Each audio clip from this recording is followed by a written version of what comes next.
Hello, everyone. Welcome to the Hormone Helper podcast. I'm Coach Andrew, your hormone helper from Fit for All Fitness. I personally coach over 1,600 men and women to help better understand their hormones so they can lose weight and get their metabolism back on track. With this podcast, you're going to hear from me and my special guests about everything from metabolism to thyroid to weight loss.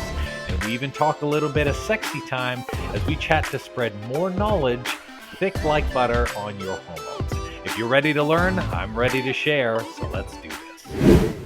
Hello, everyone. Thanks for tuning in today. I hope everyone's weekend was fantastic and you enjoyed the sun like I did. Today, we have a very special guest, Stephanie, a doula who owns a company, The New York Baby. So her company helps mothers of all ages prepare for motherhood by connecting them with a doula near them.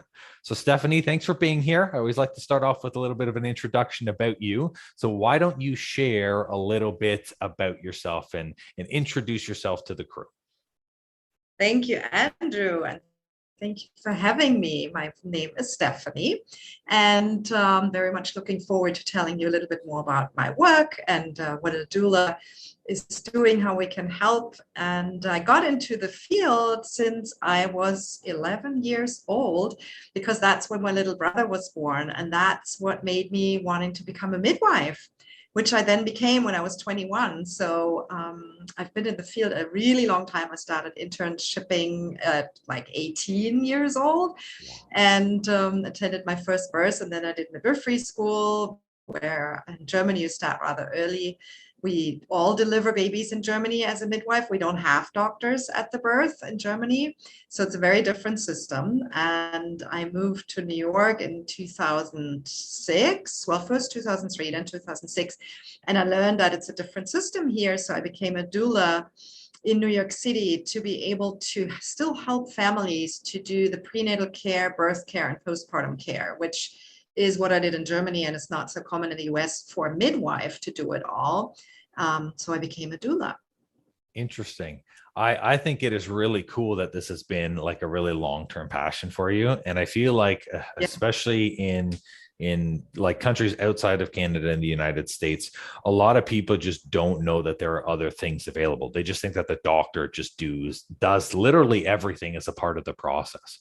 So I guess before we get into some questions on motherhood, because there's a lot of moms curious and what to look out for, there are a lot of people listening who probably don't know what a doula is. So you said midwife, but even still, a lot of people have never used a midwife before. So can you share with us what is a doula specifically? Yeah, there's quite a bit of differences between doulas and midwives. The doula is a non-medical birth coach. Could also be a non-medical postpartum coach. And that means that the doula is literally filling all the gaps that are missing in terms of care during pregnancy, birth, and postpartum. A midwife would be hired instead of an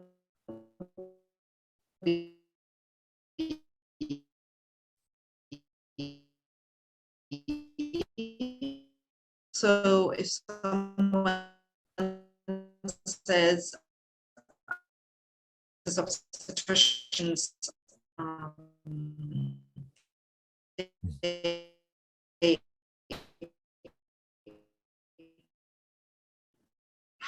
have a bit more of a medical, and then they hire a doula on top of that. And the doula is really the person who helps them navigate this really exciting time of pregnancy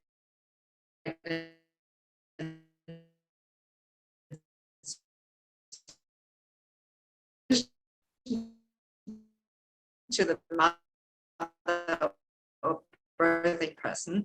And we want to make sure that everyone, sometimes medical or hospital environment. So doulas do attend mostly hospital births, sometimes home births, of course, in addition to a midwife. And then we're the at a birth, then we see them postpartum, help postpartum, and can really help to make sure that parents know what to do in order to have a healthy baby after the birth, because we want to make sure that your little one is gaining weight. We want to make sure that breastfeeding is going well if the mother wants to breastfeed, regression of the uterus, postpartum recovery, and sometimes, of course, processing the birth. That is a huge part that doulas cover. And sometimes it's also about helping to get the baby on a schedule or getting the parents to sleep a little bit more. So it's really sometimes a year that we take care of our parents for pregnancy, birth, and postpartum. Wow, literally a whole year. I think that that's fantastic, because a lot of people, like, there's so much coverage that's there, and it's something that I guess through the process, people really think that they can do themselves.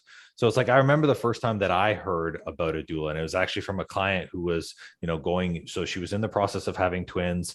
She had seen me initially to make sure that her hormones were stable and stuff. But then she was like, oh yeah, I'm also working with a doula on this. And I had never heard of a doula in my life. So I was like, what, you're working with what, a doula? So I was like, I gotta look this up, right? Yeah. But she sang absolute praises, and she thought that her experience with that her doula was absolutely magical, because it gave her some insight on someone who literally specializes in dealing with babies their entire life, which is really good. And I feel like it's definitely different to kind of focus on that, whereas like a lot of doctors, they're doing more just the medical stuff, right? They're like, hey, is your blood pressure okay? Is this fine?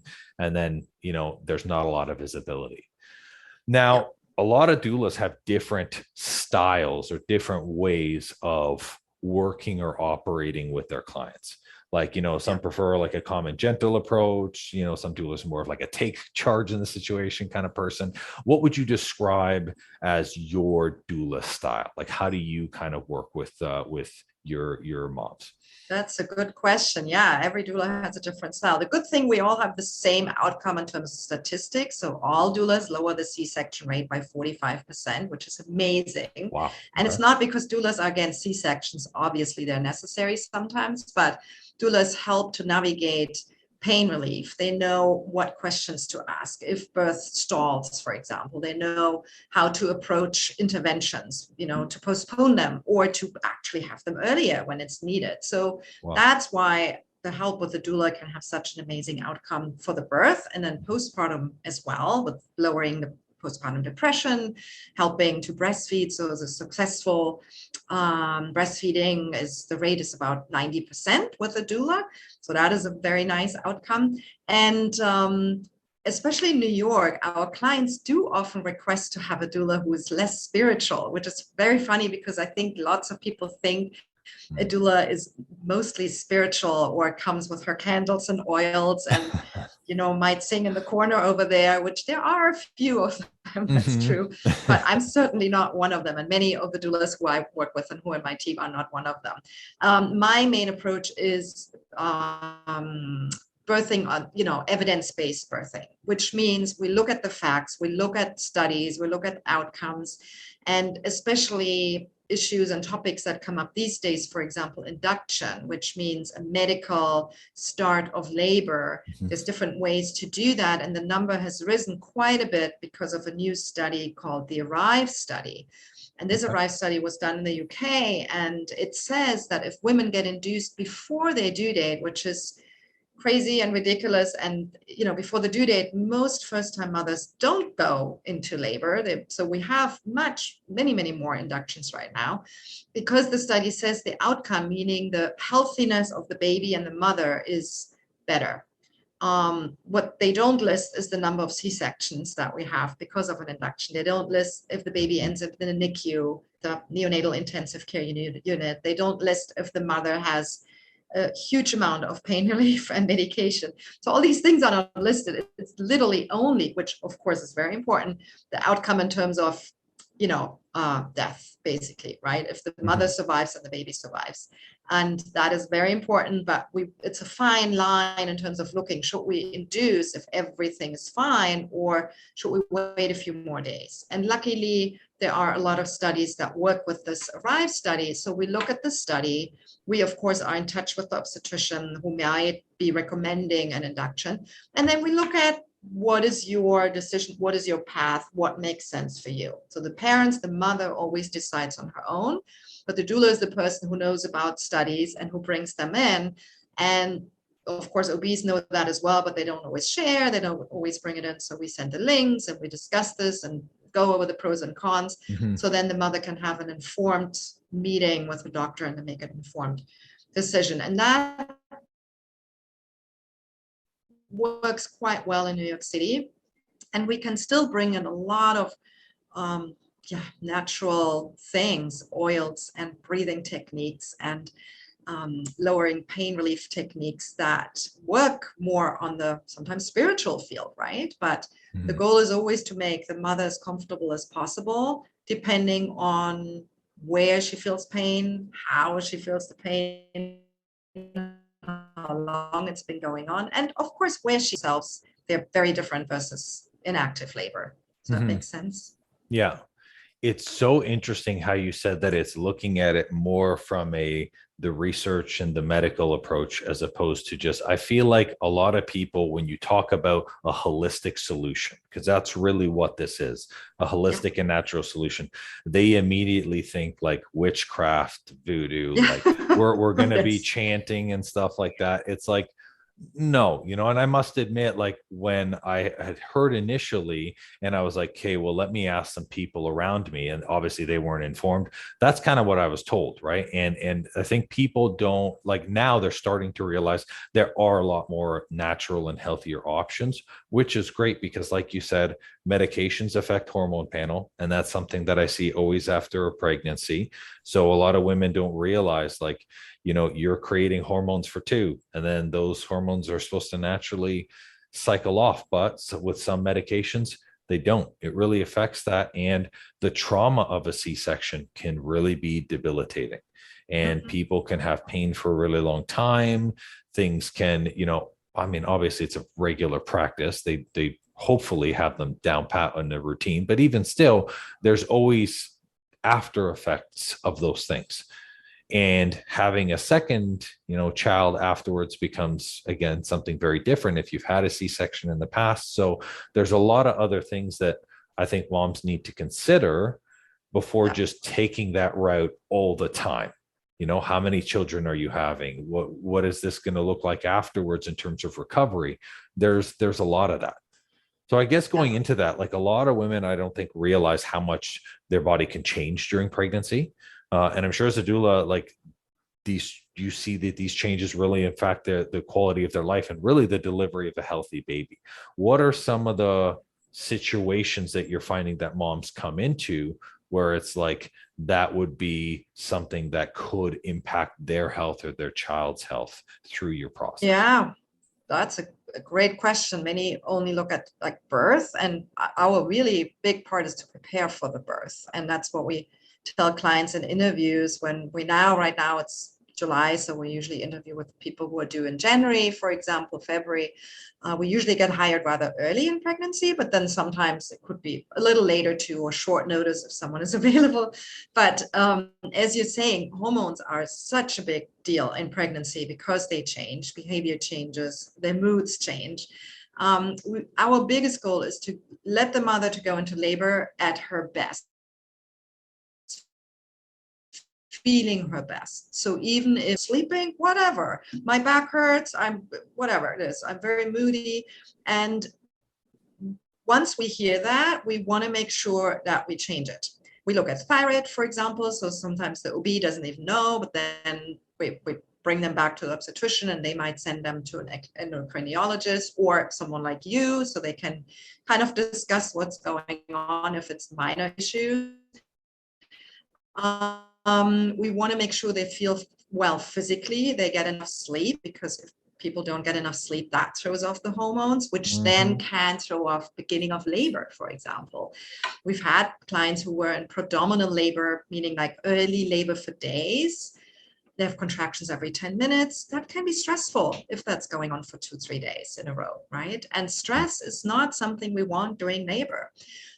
We really like to prepare as well as possible, mental state, physical, emotionally, We send people to chiropractor. We love it when they do acupuncture because that strengthens the uterus. That can totally help with hormones. Okay. It lets people sleep. In Germany, women get 4 sessions paid by insurance the last 4 weeks before their due date, because studies have proven that if they get certain points acupunctured, the labor is about 40% shorter because early labor is faster. So the first hours, which can take 12 hours, that is much shorter, this beginning of labor, which then makes people more energized when they go into active labor. It's like you're running a marathon, but you don't have 12 hours of walking before the marathon, but you actually get to rest, right? And we're not there yet in the United States, but at least people know about it. And many of our clients, thank God, have the means to see an acupuncturist. But even if they don't, there's community acupuncture that can really help to soften the cervix. So the cervix is already kind of easy and gives in with these first contractions. We strengthen the uterus, we see a chiropractor, we make sure the hormones are aligned. And if then they go into labor, they're doing so much better, because then even if they have a lengthy birth, they felt well when they went into it. So then they can bounce off quite well after, when they have a little bit of lack of sleep, or maybe they lost 2 nights during labor. And we know that their postpartum outcome is so much better. They enjoy the baby better, the birth goes better, postpartum mood, the baby blues is much easier.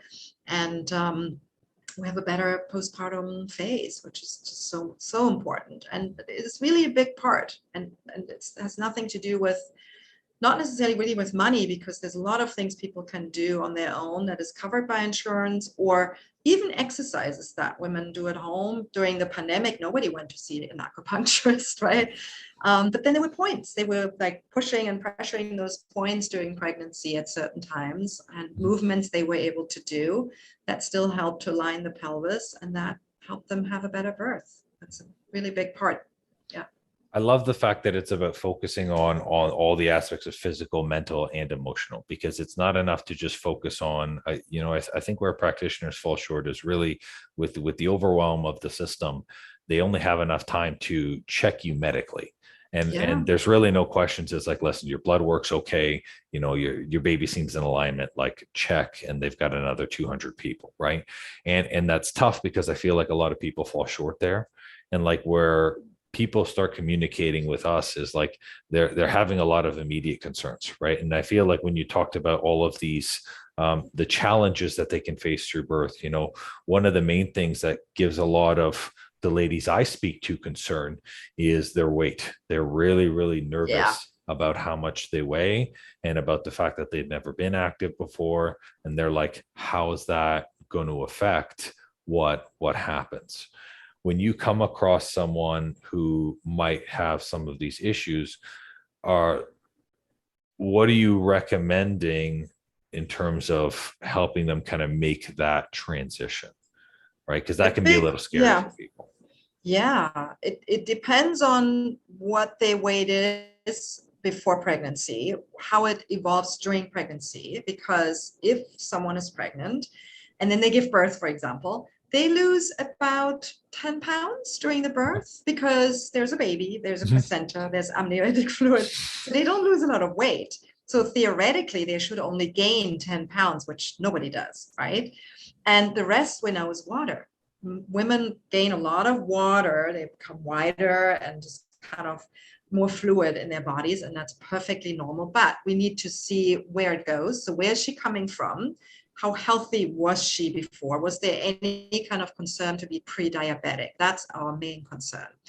And if she gains a lot of weight, then we need to see, what is it? Is it because she's not moving? Is she not eating well? Does she have cravings? Is it hormone imbalance? Huge issue, of course. And does she have water retention? How is the blood pressure? There's so many things.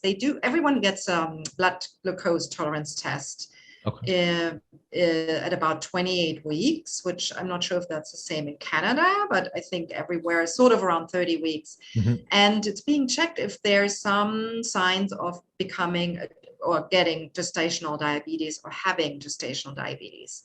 So I would say about 20% of our clients have a positive test, unfortunately. And then we Wow. need to look into, can this be corrected with nutrition, which many times it can, or not, which means then they need to take insulin, which that's a bigger deal. And we know if a mother has gestational diabetes, the baby is 10 times more at risk to develop diabetes type 1 after birth. And type 1 is really dangerous because that affects the kidneys, and it means in childhood, not type 2, which people get when they're 60 or whatever. But type 1, that's the serious condition. And that is our biggest approach. And usually women understand it more when they know about the seriousness of gestational diabetes. The other thing is, with diabetes, we really push them into breastfeeding, because if someone has diabetes and then they breastfeed, the risk for a baby to develop diabetes after birth is much lower. And I'm a lactation consultant, but I'm usually not someone who says everybody needs to breastfeed, because we need to see how is everyone doing. I'm all for breastfeeding. It's super important for mother and baby, actually also the mother.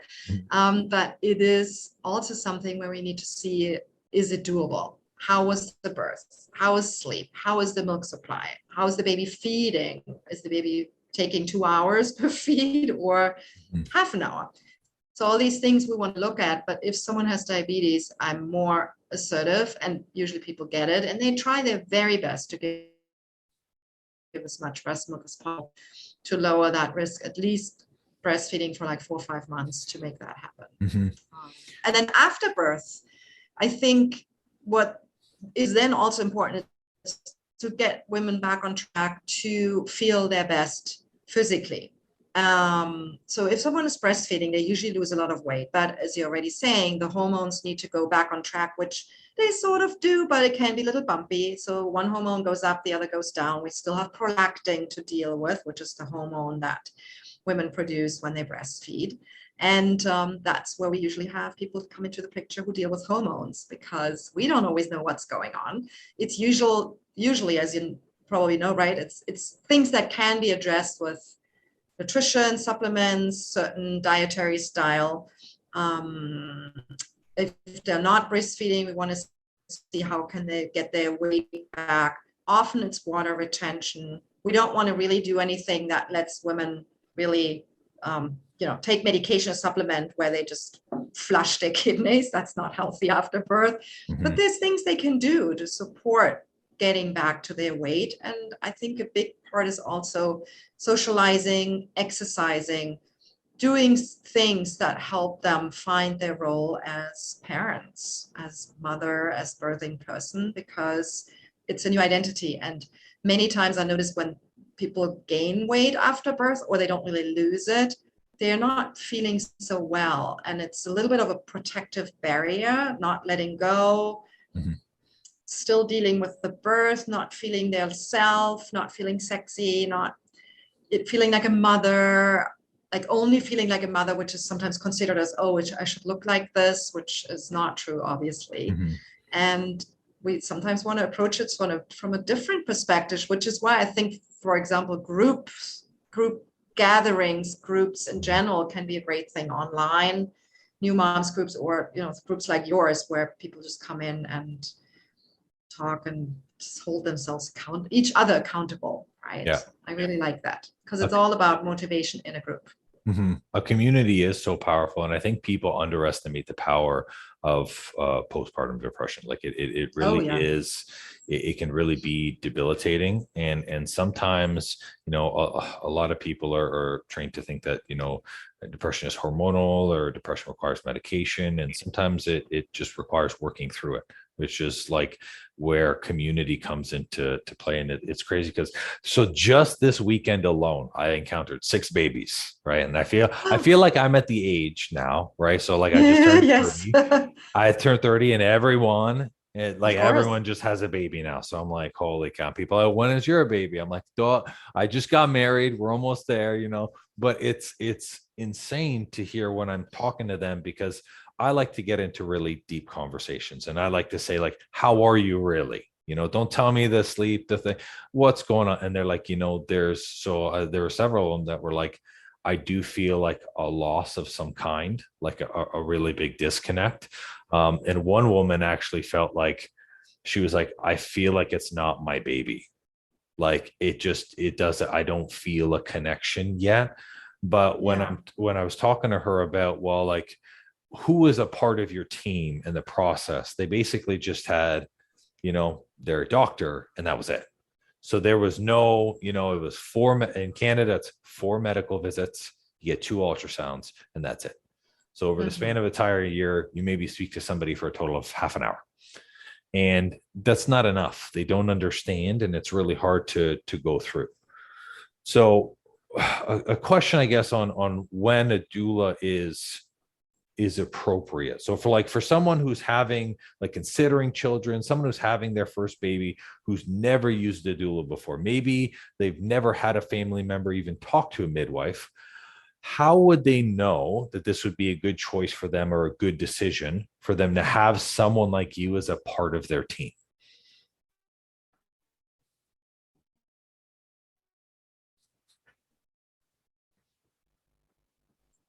Have a doula, and there's a lot, like in New York, being a doula paid by the city of New York because they know the outcome is so important, and it lowers cost in other areas. So it is helpful for everyone. If someone is unsure, they should really talk to a doula. I don't even think it's only for the women or for the people who are really anxious or who have issues or who are 49 years old and have a high risk pregnancy, or who get twins. It really is for everyone, because everybody has questions. Everybody notices huge changes in their body. They're like, is that normal? We get so many calls from clients who are like, the baby hasn't been moving, or have this funny pelvic pain. And sometimes, of course, we have to say, you have to call your pediatrician, because I don't know if it's everything is fine if your baby hasn't been moving the last 3 hours, or if your water broke. I don't know that. I'm not running the tests as a doula, but I know when to call the OB and when not, and that's sometimes important for the mother. And in the end, it's really, I think, everyone who feels like they want a good birth. Some people say, I don't care, which is rare, but there are people out there who say, I just follow my doctor. If they say I need a C-section, I need pain relief, I need an induction, I don't really care. I'll just follow their lead. And that's that. And for those people, yeah, maybe a doula might not be ideal, because they might even question the doula, because the doula is like, hold on, are you okay with this, right? And they don't know they have options, and they don't really want to have options. They just want to follow a doctor. There are doctors who don't like doulas because they don't want the parents to have options. We don't really work with these doctors, and they're really not many. And we know that doctors who love doulas are the ones that women want to give birth with, really, because then they know that they have a doctor or a midwife who wants what they want, who gives them options and who gives them the time. Many doctors know that it's super beneficial to have a doula because it's less work for them. We have quite a few who refer to us because they're like, you have your doula. Like when there's something going on with the mother birthing person, they're like, this is not my field, ask your doula, right? And that can be so nice. At many births where the doctor comes in and says, thank you for having been here the last 10 hours, right? Because the doctor, they haven't been there the last 10 hours. There was a resident sometimes poking their head in, and the doctor who shows up for the birth, right? And the doula is the constant, and also who reports back sometimes, and who's this guidance. So I think it's really, sometimes I tell people, if you're curious about pregnancy, birth, postpartum, that's when you should hire a doula. But it doesn't mean people get overinformed. Some think, oh, we train them and we inform them about all these things and options. But we've actually had a few clients recently. Really, we noticed since the pandemic, everybody's up to here with information. We've had to learn so much about COVID. We know everything about which mask helps when, and the vaccine and whatever it is. And people really cannot take in more information. And that unfortunately counts for pregnancy, birth, and postpartum as well. And they really like to hear that they don't need to do it all. I tell them, read a good book, pregnancy, birthing book, have it by your, I do think that's helpful, like 3-hour class. But in the end, call me. If there's something going on with you, call me. I'll tell you the most important things. We'll go over, signs of labor and how to prepare and all these things. But they don't need to learn about every little thing that could possibly happen, unless they truly want to know about it. And that is for many super helpful. They get lists with, what do you need for the baby? What do you need for breastfeeding?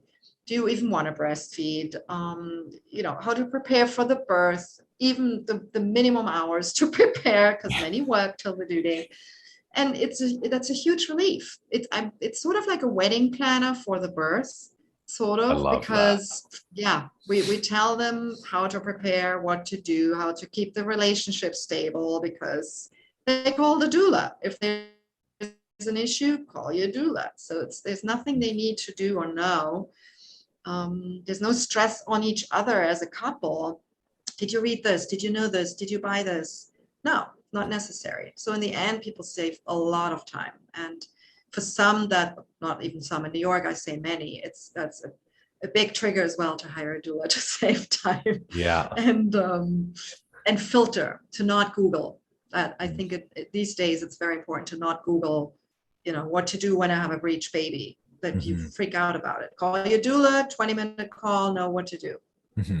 Right? I agree that information overload makes people paralyzed, and when they freeze, that's worse than just taking action immediately, right? And I think it's such a huge benefit having somebody like you as part of the team, and knowing that there is that gap that can be filled, that you can have someone from the beginning part of your pregnancy up until the day, be there on the day. The doctor is there to support anything medical and really give that roundabout care. And I appreciate you sharing all this, because like it's, even as someone who's, again, I mean, I'm young, but I'm looking to, be able to have kids too.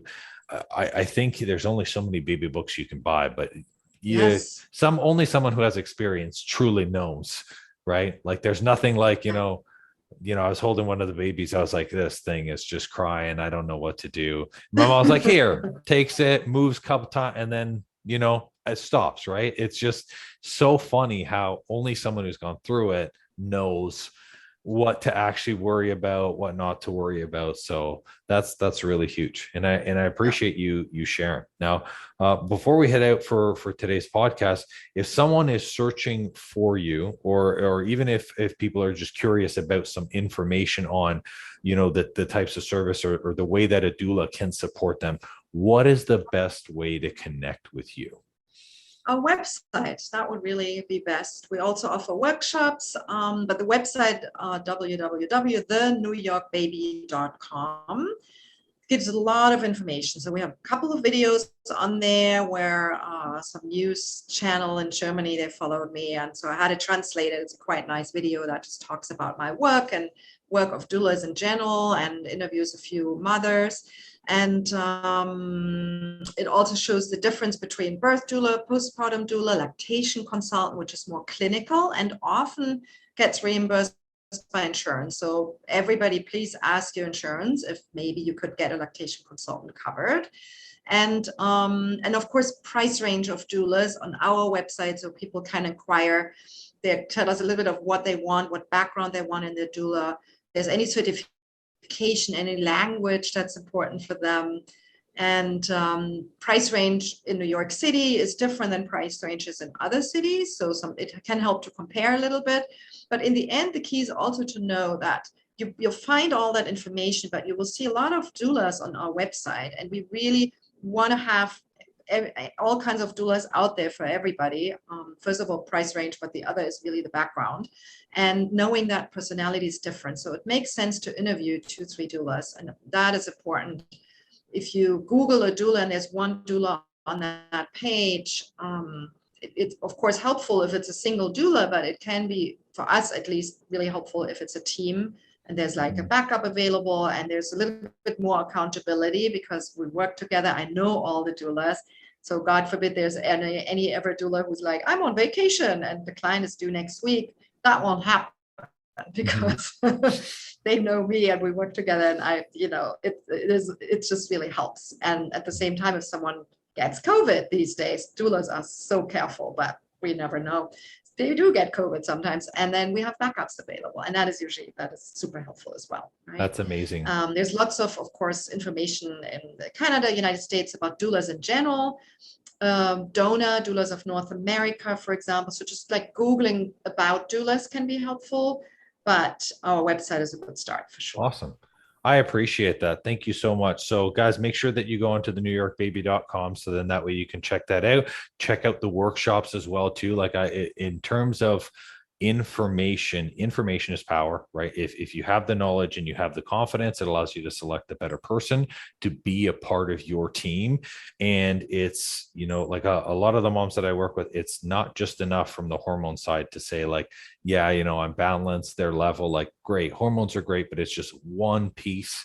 And there's so much that involves with your baby, both pre, during, and after. So it's important to have someone as a part of that team. And I appreciate you hopping on, Stephanie. It was absolutely fantastic that we got connected, which is great. So for all of you listening, I'm going to drop in Stephanie's website into the show notes, as well as I'm going to drop in any resources from that as well too. The same thing with the Doulas of America. So then that way you can take a look at that information, and then any questions and stuff like that, I'll drop Stephanie's contact information as well there too. I encourage you to reach out to her directly, because I do not know anything about babies. So please connect and ask your questions. So soon, yes, once I have one, absolutely. But until then, you are the professional I will lean to. So awesome. But I appreciate it. Thank you so much, and thanks for hopping on the podcast. Thank you. All right. And to all of those listening, thanks for listening to today's podcast. Remember to subscribe to the Hormone Helper podcast. So that way you can listen to me and all of my other fun guests talk about the real life and just be able to enjoy yourself. So you guys all have a great one. We'll see you on the next episode. Well, it seems I'm all out of info juice for today. That's all for this episode. And thank you so much for listening. Please leave a raving review for me if you've learned something good, and make sure to subscribe to the podcast so you don't miss an episode. Now, if you're in the mood for some more great content and tools to get your hormones on track, why not check out our free Facebook group and the blog on our site. We do amazing weekly trainings in our group that me and my wife call Tea and Teachings, that give good tips for anything hormones and metabolism related. It's also a great community where you get to share your goals and success with like-minded people just like you. I'll make sure to drop both the Facebook group link and the blog link in the show notes for you. Or if you're ambitious like me, the name of the group is Weight Loss and Balanced Hormones. It'll say Fit for All beside it with a picture of me. So come and join us and have more fun.